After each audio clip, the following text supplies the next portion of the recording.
Wanted for law enforcement officer killed or seriously injured in line of duty on Monday, February 23, 2026 at 3:50 p.m. at US 160, Highlandville, Missouri.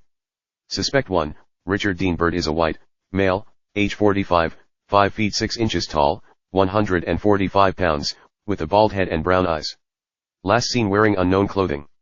Suspect possibly has a beard. Known to be armed with a firearm. This alert has been updated to include suspect information for a fatal shooting of a law enforcement officer in Christian County. The suspect vehicle has been located, however, the suspect is still at large.